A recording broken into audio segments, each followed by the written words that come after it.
નમસ્કાર મિત્રો, વૃક્ષો આપણને કઈ કઈ રીતે ઉપયોગી છે, કયા કયા ક્ષેત્રમાં ઉપયોગી થાય એ આજના સંદેશા સાથે અમારે અશોકભાઈ સોનાણી એમણે ખૂબ સરસ લખ્યું છે. O2 oxygen production. આ વૃક્ષોએ ઓક્સિજન આપવા માટે, O2 આપવા માટે પ્રોડક્શન સોર્સ છે.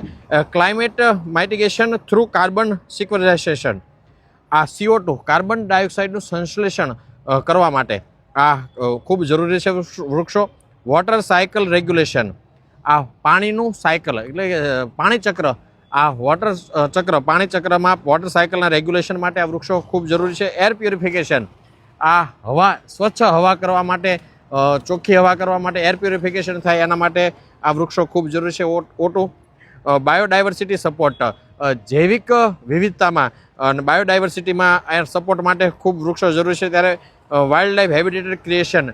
આ વન્યજીવો, વન્ય પ્રાણીઓને પણ ખૂબ જરૂરી છે. Prevention of soil ઇરોશન.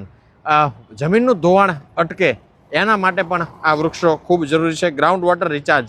ભૂગર્ભ જળના તળ ઊંચા આવે, ભૂગર્ભ જળનું વધુમાં વધુ સંશ્લેષણ થાય, વધુમાં વધુ સંચય થાય એના માટે ગ્રાઉન્ડ વોટર રિચાર્જ માટે ખૂબ જરૂરી છે. Soil quality improvement.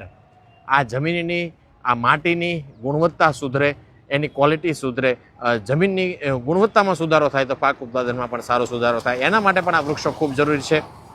કુદરતી કાર્બનના આ પ્રણેતા છે, દાતા છે, ત્યારે વધુમાં વધુ લોકો બહુ વર્ષે વૃક્ષોનું વાવેતર કરે. ખૂબ જગ્યાએ વૃક્ષો આપણને ઉપયોગી છે. અશોકભાઈ સોનાણીએ ખૂબ સરસ આપણને વાત કરી છે. ત્યારે આજનો સંદેશો એમના તરફથી કે ભાઈ ઓક્સિજન પ્રોડક્શનમાં, વોટર સાયકલ રેગ્યુલેશનમાં, ક્લાઇમેટ ચેન્જમાં, કાર્બન સિક્વેસ્ટ્રેશન એટલે કે કાર્બન સંશ્લેષક તરીકે ખૂબ જરૂરી છે. બાયોડાયવર્સિટી સપોર્ટમાં, વાઇલ્ડ લાઈફ હેબિટેટ ક્રિએશનમાં, prevention of soil erosion, ground water recharge, soil quality improvement, air purification. ખૂબ જગ્યાએ વૃક્ષો ઉપયોગી છે. એટલે વધુમાં વધુ લોકો આ પ્રકૃતિના મહાઅભિયાનમાં જોડાય એ જ અભ્યર્થના કરીએ કે આ વૃક્ષો આપણને ખૂબ રીતે ઉપયોગી છે. આ વૃક્ષો દેવામાં જ માને છે. ત્યારે દરેક માનવી આ પ્રકૃતિના મહાઅભિયાનમાં જોડાઈને વૃક્ષોનું વાવેતર કરીને ઉછેરે, સદભાવના વૃદ્ધાશ્રમ સાથે સંકળાય, જોડાય અને આ ભારત દેશ હરિયાળો બને એ જ અભ્યર્થના સાથે ભારતભરમાં 150 કરોડ વૃક્ષો વાવી ઉછેરવાનો સંકલ્પ સદભાવના વૃદ્ધાશ્રમ રાજકોટ.